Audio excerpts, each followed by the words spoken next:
চাঁদাবাজির ক্ষেত্রে কিন্তু অনেক সময় জিনিসের দাম বেড়ে যায়।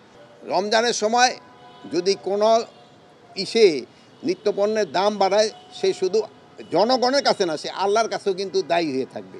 সিন্ডিকেটের মাধ্যমে সারের দাম বাড়ানো হচ্ছে একটি প্রশ্ন, আরেকটি প্রশ্ন হচ্ছে কৃষি মন্ত্রণালয় থেকে স্বরাষ্ট্র মন্ত্রণালয় সব জায়গায় হচ্ছে এখন তদবির বাণিজ্য আর হলো পদোন্নতি, শুধু বঞ্চিত আর বঞ্চিত, নানা জায়গায় এই ধরনের অভিযোগ। আপনি শুধু এই আমি হওয়ার পরে এখানে একটা এক্সাম্পল দিয়ে দেন যে এইটা করা হয়েছে, এই এই ওরে এই পদোন্নতি প্রপার না দেওয়া ইসের দেওয়া হয়েছে, এখানে যা জেনে যোগ্য না যোগ্য ছাড়া দেওয়া হয়েছে। একটা আপনার এক্সাম্পল দেখা দেন, শোনেন।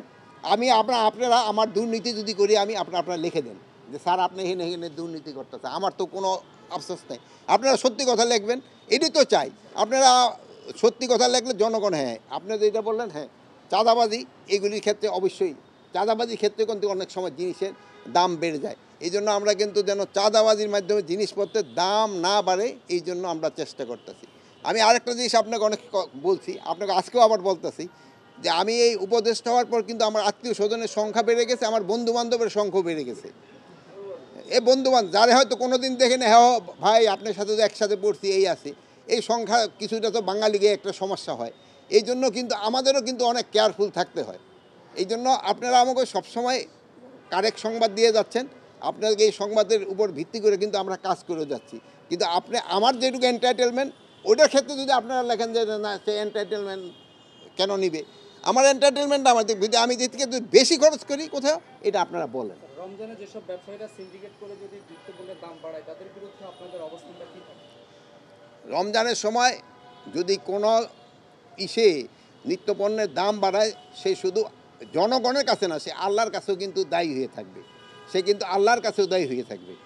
আর এই আবার দেখবেন অনেক সময় আছে, ওখানে আবার দুই একটা এক্সাম্পল দিয়ে দেখলে আবার আপনারা দিলে আবার ইউটিউবে আসবো, আবার এরা আবার অনেক সময় অখুশি হবে।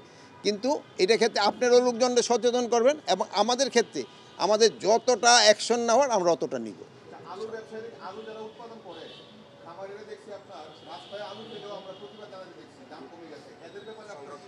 ওহো, এর একটা খুব ভালো কথা বলছেন।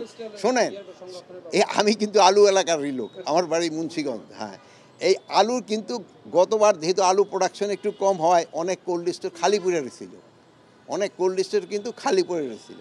এবার কিন্তু আমরা ওই কোল্ড স্টোরগুলি যদি ভরে, এবং আমরা 3 মাস 4 মাস রাখার জন্য একটা ধরনের কোল্ড স্টোরের মতো, ওইটা কোল্ড স্টোর না, দিয়েই করা, এই কি বলে বাঁশ, এই যে বাঁশের চাটাই দিয়া, ওই যে চাটাই দিয়া ওইটা করা হয়েছে।